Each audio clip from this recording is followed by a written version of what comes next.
महाभारत की रणभूमि है, भीषण विध्वंस चल रहा है, सब लोग अपने रथ पर आरूढ़ होकर आए हैं। मगर ये क्या, अर्जुन उदास होकर बैठा है, दिल हार कर बैठा है। अरे जिसके सारथी भगवान श्री कृष्ण हो उसे उदास होने की क्या जरूरत। मगर यही हुआ महाभारत की रणभूमि में। पिछले ही हफ्ते हमने एक महान कलाकार सुशांत सिंह राजपूत को खो दिया और कहा गया कि डिप्रेशन की समस्या के कारण उन्होंने आत्महत्या का निर्णय लिया। और न जाने हर साल कितने लोग डिप्रेशन की समस्या के कारण आत्महत्या का निर्णय लेते हैं। मगर कहते हैं कि जीवन की हर समस्या का समाधान आपको श्रीमद् भगवत गीता में मिलेगा। और आज आपके सामने मैं एक ऐसी प्रस्तुति लाया हूं जिसको पढ़ने से और सुनने से आपकी जीवन की हर समस्या का हल हो सकता है। बात करते हैं श्रीमद् भगवत गीता की शुरुआत में, जिसके अंदर अर्जुन आपको प्रलाप करता दिखाई देगा, एक रोते बिलखते बालक की तरह दिखाई देगा।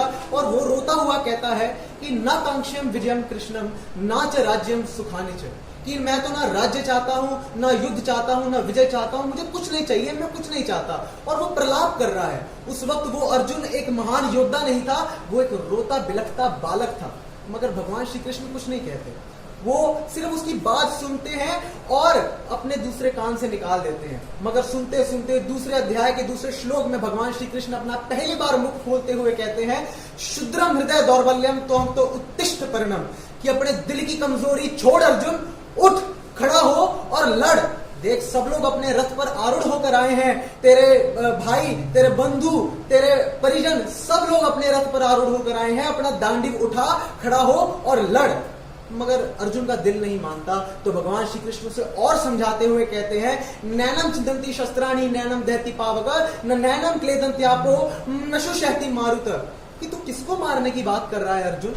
अर्जुन बार बार बोल रहा था कि परिजन को मारूंगा तो पाप लगेगा, बंधुओं को मारूंगा तो पाप लगेगा। तो भगवान श्री कृष्ण कहते हैं कि तू किसको मारने की बात कर रहा है, उस शरीर को जो कभी न कभी मर जाएगी, अगर तू नहीं मारेगा तो कोई और मार देगा, या फिर उस आत्मा को मारने की बात कर रहा है जिसे ना तो कोई तीर काट सकता है, ना अग्नि जला सकती है, ना वायु सुखा सकती है।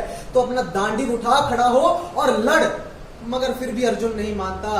तो भगवान श्री कृष्ण उसे थोड़ा लालच देते हैं और लालच देते हुए कहते हैं, हतो वा प्राप्सी जत्व महिम तस्मत् उत्तिष्ठ कौन्तेय युद्धाय करतः निश्चय, कि देख तेरे दोनों हाथों में लड्डू हैं, अगर जीत गया तो राज्य सिंहासन मिलेगा, और अगर वीर गति को प्राप्त हुआ तो स्वर्ग जाएगा।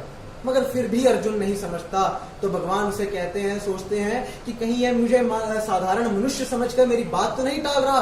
तो भगवान उसे कहते हैं कि अरे पगले, मैं भगवान हूं, मैं विष्णु का अवतार हूं। तो तब जाकर भगवान श्री कृष्ण कहते हैं कि यदा यदा धर्मस्य ग्लानिर्भवति भारत अभ्युत्थानम धर्मस्य तदास्मानं सृजाम्यहम् परित्राणाय साधुना विनाशाय चतुष्टिकाम धर्म संस्थापनार्थाय संभवामि युगे युगे, कि जब भी धरती पर बढ़ता पाप है, मैं धर्म की स्थापना करने आता हूं, मैं भगवान हूं, आ मेरी शरण में आ जा। मगर फिर भी अर्जुन नहीं मानता। तो भगवान श्री कृष्ण कहते हैं, यथेच्छसि तथा कुरु, कि जा तुझे जो करना है कर ले। मगर अगले ही पल भगवान श्री कृष्ण सोचते हैं कि अगर इस दिल के हारे हुए इंसान को इस महाभारत की रणभूमि में यूं ही छोड़ दिया तो ये तो अपना दांडी उठाएगा नहीं, ना तो यह कभी लड़ेगा। तो भगवान श्री कृष्ण से और समझाते हैं, और 18वें अध्याय के 66वें श्लोक में भगवान श्री कृष्ण कहते हैं, सर्वधर्मान् परित्यज्य मामेकं शरणं अहम तुम सर्व पापेभ्यो क्षसे मां शुचे, कि आ अर्जुन मेरी गोद में आकर बैठ जा, मैं तुझे सभी पापों से मुक्त कर दूंगा, आ मेरे पास एक बार आ। यह है भगवत गीता आप सबके लिए दोस्तों। ऐसे समझाती है भगवत गीता, आप सबको मोटिवेट करती है।